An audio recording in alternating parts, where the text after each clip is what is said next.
Hello everyone. आज का हमारा टॉपिक है थ्रस्ट बेयरिंग। इससे पहले मैं आपको थ्रस्ट बेयरिंग से पहले मैं आपको कुछ बताना चाहूंगा। हमने कल वाले लेक्चर में जो पुराना वीडियो था उसमें हमने देखा था कि डायमेंशन किसी भी बॉल बेयरिंग को कैसे दी जाती है। ओके, मैंने आपको बताई थी तीन चार सीरीज होती है, चार सीरीज बताई थी। सबसे पहला था हमारा एक्स्ट्रा लाइट, सेकंड था हमारा लाइट, थर्ड था हमारा मीडियम और फोर्थ था हमारा हैवी। तो एक्स्ट्रा लाइट को हमने 100, लाइट को 200, मीडियम को 300 और हैवी को 400 से डिनोट किया था।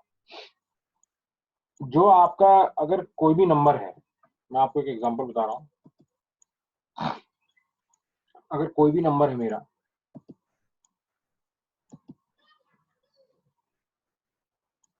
जैसे सपोज कीजिए मेरा कोई नंबर है 308। तो 308 जो है, ये थ्री जो नंबर है ये डिफाइन करता है कि सीरीज कौन सी है। ओके, और जो 8 नंबर है 08, ये 08 को हम मल्टीप्लाई करते हैं 5 से। ओके, हम 08 को मल्टीप्लाई करते हैं 5 से, तो ये हो जाएगा मेरा 40, यानी कि इसका जो बोर डायमीटर होगा वो कितना होगा, 40 mm।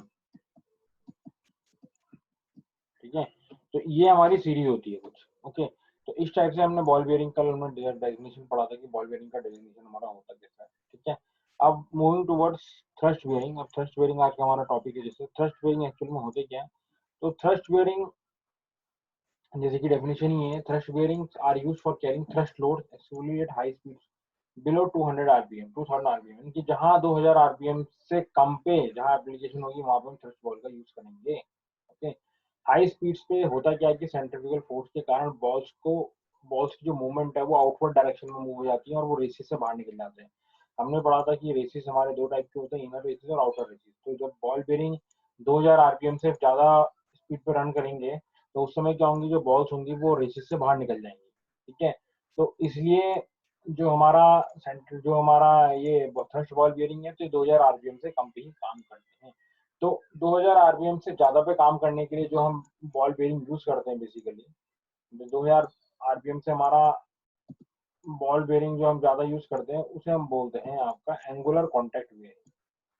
ठीक है, उसे हम थ्रस्ट बेयरिंग की जगह एंगुलर कॉन्टैक्ट बेयरिंग को यूज करेंगे। ठीक है, हम डायग्राम की तरफ मूव करेंगे। ये देखिए, ये हमारा डायग्राम है सिंगल डायरेक्शन थ्रस्ट बेयरिंग और double direction thrust ball bearing. ठीक है, अब मैं आपको ये जो 2D स्ट्रक्चर है मैं आपको उसका 3D दिखाता हूँ। ये देखिए, ये सिंगल है, ये सिंगल और ये डबल है। सिंगल में देखिए जो जो हमारे बॉल बेयरिंग है रेस से बाहर है थोड़ा सा, ये इनर रेस पे, ये आउटर पे नहीं है। ठीक है, तो ये हमारी होगी सिंगल डायरेक्शन। ओके, जिसे नोन है सिंगल डायरेक्शन।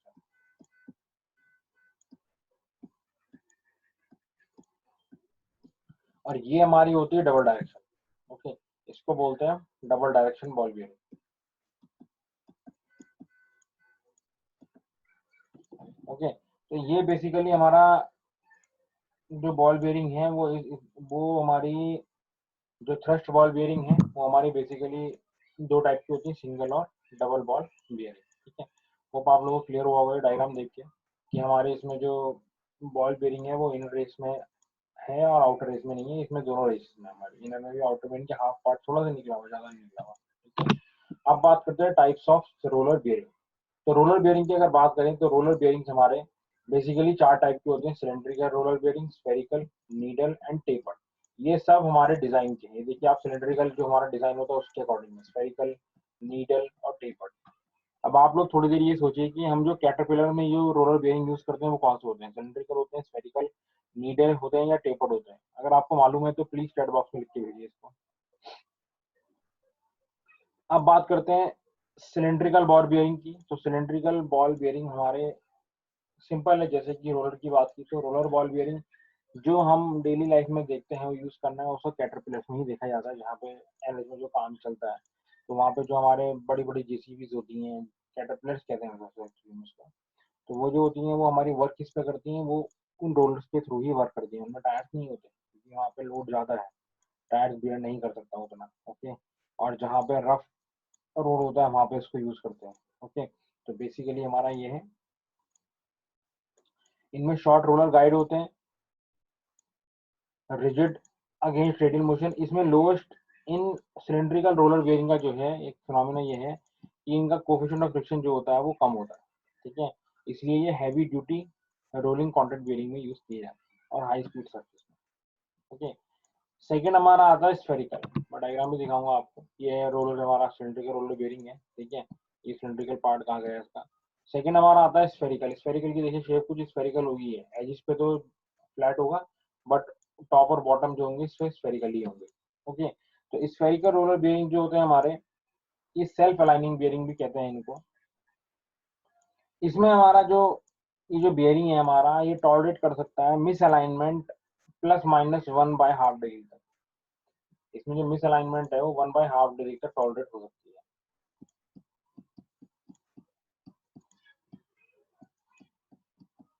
ओके। +-1/2 डिग्री तक इसको टॉलरेट कर सकते हैं, ओके,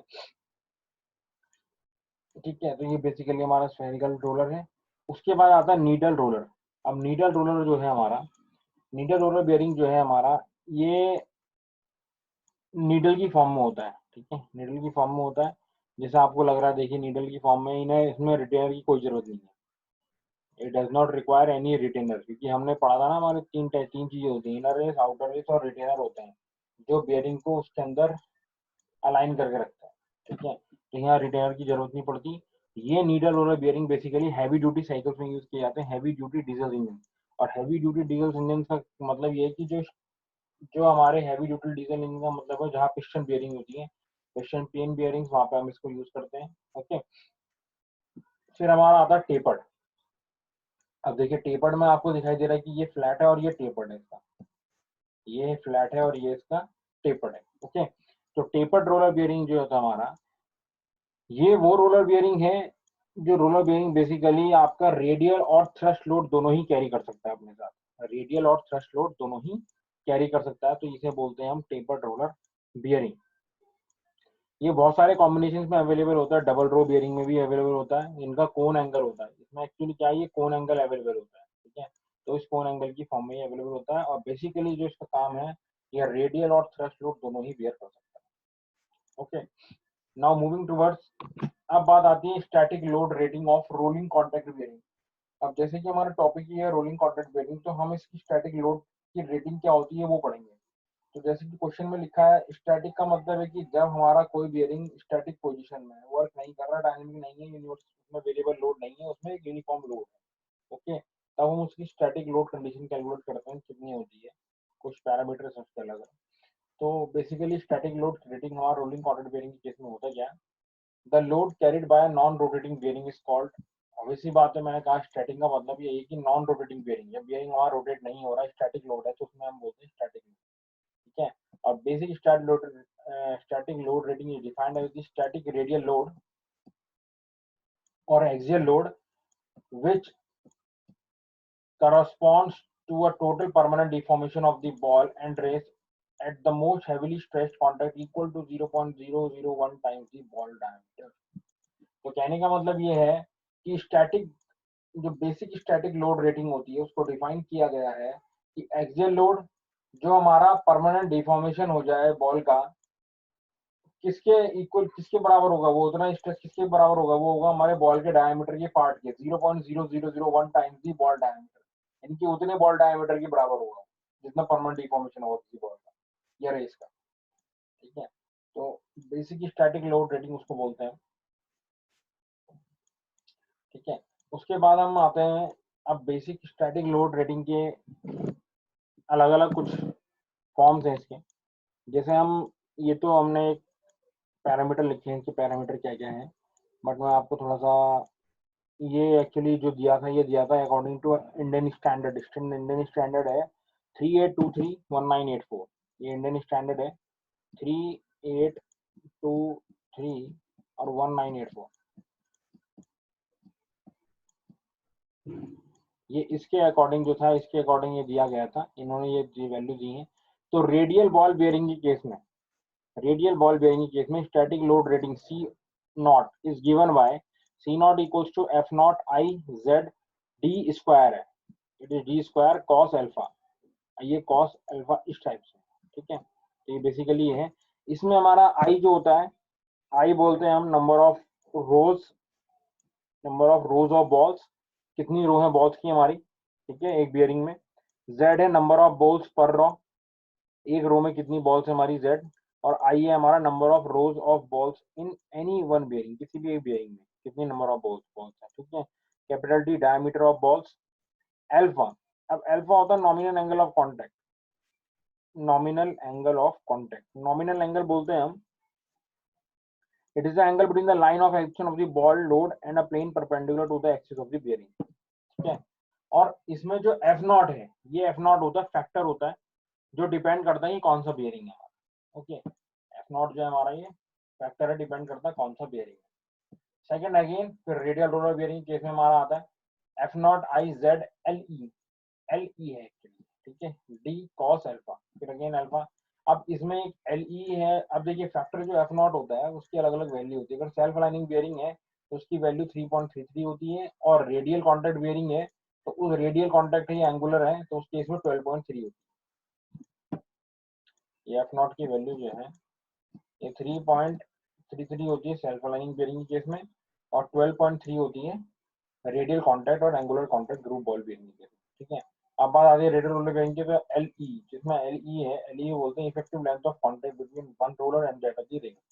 इसे बोलते हैं इफेक्टिव लेंथ कितनी है हमारी कॉन्टैक्ट की एक रोलर से और एक रिंग के बीच में, ठीक है। फिर आता है हमारा थ्रस्ट बॉल बेयरिंग। अब थ्रस्ट बॉल बेयरिंग का फॉर्मूला होता है C naught F naught Z D square sine alpha,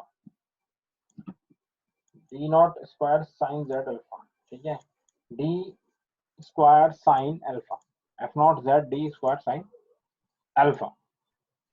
तो ये हमारा बेसिकली ये भी हमारा थ्रस्ट बॉल बेयरिंग का केस है, ठीक है। और फिर हम आता है रोलर बेयरिंग के केस में आता है, तो C naught equals to F naught Z L E D sine alpha, L E D sine alpha. और एफ नॉट की वैल्यू थ्रस्ट बॉल बेयरिंग के केस में लेते हैं 949, ओके, क्योंकि हार्डनेस स्टील का बना होता है। और थ्रस्ट रोलर के केस में लेते हैं 98.1, और रेडियल के केस में लेते हैं 21.6। ये स्टैंडर्ड है, ठीक है, इसमें कोई हमने कोई इसमें चेंजेस नहीं किए हैं, तो ये स्टैंडर्ड हमारी होती है जो गिवन होती है। अब नेक्स्ट मूविंग टुवर्ड्स नेक्स्ट, अब आती है life of a bearing. Life of bearing से पहले मैं आपको स्टैटिक इक्विवेलेंट लोड बताता हूँ कि स्टैटिक इक्विवेलेंट लोड। अब आता है स्टैटिक इक्विवेलेंट लोड। तो स्टैटिक इक्विवेलेंट लोड होता क्या है? स्टैटिक इक्विवेलेंट लोड बेसिकली क्या होता है? ये स्टैटिक रेडियल लोड है या एक्सियल लोड है, अगर इसको अप्लाई किया जाए तो इसमें उतना ही परमानेंट डिफॉर्मेशन आएगा जितना ये एक हैवीली स्ट्रेस्ड बॉल के अंदर आता है जब वो एक्चुअल लोडिंग कंडीशन में होती है। मैं दोबारा से बता देता हूँ, static equivalent load is defined as the static radial load or axial load which if applied would cause the same total deformation at the most heavily stressed ball as that which occur in actual condition of loading। Actual condition of loading के case में जितना deformation आएगा, जितना permanent deformation आता है, उतना ही हमारा जब एक्सियल रेडियल लोड होता है तो जितना हैवीली स्ट्रेस्ड की कंडीशन में आता है उतना ही हमारा ये एक्चुअल लोडिंग कंडीशन में आएगा। तो इसको बोलते हैं स्टैटिक इक्विवेलेंट लोड। इसको डिनोट किया जाता है WOR से। WOR, ये OR जो है हमारा बेस में है, WOR जो है हमारा ये बेस में equals to x not WR, x not WR भी बेस में है, plus y not WA, y not WA। अब बात आती है WR क्या? रेडियल लोड हो गया, सिंपल है, ठीक है। WA एक्सियल और थ्रस्ट लोड। एक्स नॉट और वाई नॉट क्या? एक्स नॉट है हमारा रेडियल लोड फैक्टर और वाई नॉट है हमारा एक्सियल और थ्रस्ट लोड फैक्टर, ठीक है। और WOR इक्वल्स टू WR की वैल्यू होती है ये गिवन है, ठीक है। इसका मैं आपको चार्ट भी दिखाऊंगा उसमें। अब बात आती है कुछ पॉइंट से नोट करने के लिए। स्टैटिक इक्विवेलेंट लोड यानी कि WOR ये हमेशा ग्रेटर होना चाहिए रेडियल लोड से। सेकंड, अगर दो similar single row angular contact ball bearing है जिनकी माउंटिंग फेस टू फेस की है या बैक टू बैक की गई है तो उसमें एक्स नॉट और वाई नॉट अप्लाई होंगे double row angular ball bearing case के। Static equivalent radial load WOR for all cylindrical roller bearing is equal to the radial load, यानी कि सिलेंड्रिकल रोलर केस में WOR हो जाएगा हमारा WR के equal cylindrical roller case, okay. अब आते हैं हम लाइफ ऑफ बेयरिंग के। किसी भी बेयरिंग की लाइफ को कैसे डिफाइन किया जाए? अच्छा, बियरिंग की लाइफ, अब जैसे कि मतलब है इसका, बियरिंग की लाइफ होती क्या है, ठीक है। तो बियरिंग की लाइफ है, किसी भी बियरिंग की कितनी लाइफ होनी चाहिए, ठीक है। तो बियरिंग की जब लाइफ की बात करते हैं तो बियरिंग की लाइफ हम डिफाइन करते हैं कितने नंबर ऑफ रेवोल्यूशन वो लेगा, कितने नंबर ऑफ रेवोल्यूशन वो, क्योंकि जितने ज्यादा नंबर ऑफ रेवोल्यूशन लेगा, जितने कम लेगा उसकी लाइफ उतनी बढ़ती चली जाएगी, और जितनी ज्यादा लेगा उसकी लाइफ उतनी घटती चली जाएगी। तो इसका मतलब है the life of an individual ball bearing में be defined as the number of revolutions bracket hours at same given constant speed which the bearing runs before the first evidence of fatigue develop, यानी कि जब पहली बार किसी bearing में fatigue develop हुआ होगा, ठीक है, तो कितने टाइम उसने रेवोल्यूशन किया, कितनी कांस्टेंट स्पीड से किया, ठीक है, तो उसको बोलते हैं life of a bearing which the bearing runs before the first evidence of fatigue develop in the material of one of the rings or any of the rolling elements। एक तो टर्म हो गया लाइफ ऑफ बेयरिंग, ये बहुत important point है examination point of view से। ये definition 5 marks में 10 मार्क्स में पूछी जाती है किसी भी एग्जाम में कि लाइफ ऑफ अ बेयरिंग किसको बोलते हैं। Okay, what do you mean by life of a bearing. Then the rating life of a group of apparently identical balls or roller bearing is defined as the number of revolutions that 90% of group of bearings will complete or exceed before the first evidence of fatigue। Same thing। तो अगर rating life की बात करूं तो वही है group of identical जो ball bearings हमारे जो काम कर रहे हैं, ठीक है। अब मिनिमम लाइफ जो डिनोट करते हैं, it is used to denote the rating life. Minimum life जो डिनोट किया जाता है वो डिनोट किया जाता है रेटिंग लाइफ को डिनोट करने। ओके, अब बात करते हैं हम, ये एक्चुअली हमारी कुछ वैल्यूज स्टैटिक लोड केस में रहेंगी जिसको बताया जाए। तो स्टैटिक इक्विवेलेंट एक्सियल लोड और thrust load WOA for thrust ball और roller bearing with angle contact alpha naught equal to 90 degree, जब 90 डिग्री के इक्वल नहीं होता तो उसमें WOA equal to 2.3 WR tan alpha plus WA, ये वैल्यू ली जाती है। द थ्रस्ट बॉल और roller bearing with alpha equal to 90 degree can support axial load only, यानी कि जब अल्फा इक्वल टू 90 डिग्री होगा तब वो सिर्फ एक्सियल लोड ही सपोर्ट कर पाएगा, ठीक है। देखिए, ये जितनी भी चीजें बताई जा रही हैं ये सब क्या है, स्टैंडर्ड है, इसमें हमने कोई चेंजेस नहीं किए हैं। जितनी भी चीजें बता रहा हूँ मैं सभी स्टैंडर्ड बता रहा हूँ आपको, ठीक है। ये सब गिवन है आपकी बुक्स वगैरह में भी। तो WO इक्वल्स टू WA के बराबर हो जाता है हमारा, ठीक है। तो बियरिंग के केस में बेसिकली ये चीजें, बियरिंग के केस में जो बेसिकली मैटर करती है वो करती है life of a bearing, rating life कितनी है, मिनिमम लाइफ कितनी है। मिनिमम जो लाइफ होती है वो रेटिंग होती है किसी भी बियरिंग की। अब आता है हमारा डायनेमिक इक्विवेलेंट लोड। तो डायनेमिक का मतलब ही जैसे समझ में आ रहा है कि डायनेमिक का मतलब होता है, it is defined as the constant stationary radial load और constant axial load which a group of apparently identical bearings with a stationary outer ring can endure for a rating life of 1 million revolution। यानी कि कहने का मतलब है कि 1 million revolution से जो हमारा कोई भी स्टेशनरी बेयरिंग जो काम कर सकता है, ठीक है, विद ओनली 10% फेलियर, जिसमें सिर्फ 10% ही फेलियर आए, तो उसको बोलते हैं डायनेमिक इक्विवेलेंट लोड। तो ये भी हमारा 3824 अकॉर्डिंग टू इंडियन स्टैंडर्ड दिया गया है। इसमें वैल्यू होती है W equals to x dot v dot WR। अब ये जो WR है ये भी हमारा स्मॉल है, ठीक है। WR जो है हमारा ये स्मॉल है, ओके। WR जो है हमारा स्मॉल है, प्लस Y डॉट WA। अब जो इसमें V है इसको बोलते हैं rotation factor, V equals to A, इसको बोलते हैं रोटेशन फैक्टर। इसकी वैल्यू 1 होती है अगर हमारा इनर रेस रोटेट कर रहा है। सेकंड 1 तब भी होगी अगर सेल्फ अलाइनिंग बियरिंग है जिसमें इनर रेस हमारा स्टेशनरी है। और 1.2 होती है all bearings except self aligning bearing, सारे बियरिंग सिर्फ सेल्फ अलाइनिंग बियरिंग को छोड़ के, ठीक है। ये टेबल्स गिवन है आपको। Dynamic load rating for rolling contact bearing under variable load. अब किसी भी हमारा जो डायनेमिक जो हमारा लोड लगता है किसी भी बियरिंग पे, तो उस वेरिएबल लोड के केस में उसका फॉर्मूला क्या होना चाहिए।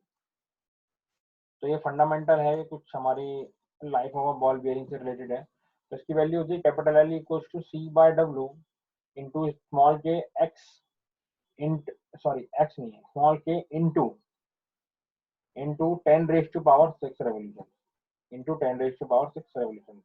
तो ये बेसिकली फॉर्मूला जो हम यूज करेंगे हमेशा किसी भी एक क्वेश्चन में, ये वो फॉर्मूला है हमारा, ठीक है। Equal to C by W into small के into 10 raise to power 6 revolution, जिसमें हमारा एल जो है वो रेटिंग लाइफ है, capital L is known as rating life,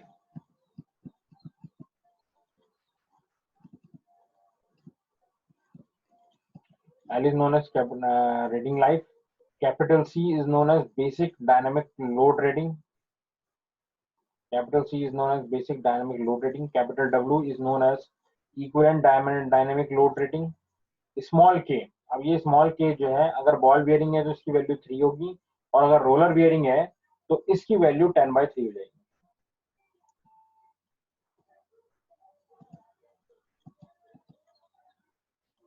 small k की वैल्यू अगर हमारी 3 है तो इसकी वैल्यू जाएगी बॉल बियरिंग के केस के लिए है, और अगर रोलर बियरिंग का है तो उसकी वैल्यू 10/3 हो जाएगी। ओके, ये हमारी कुछ वैल्यू है।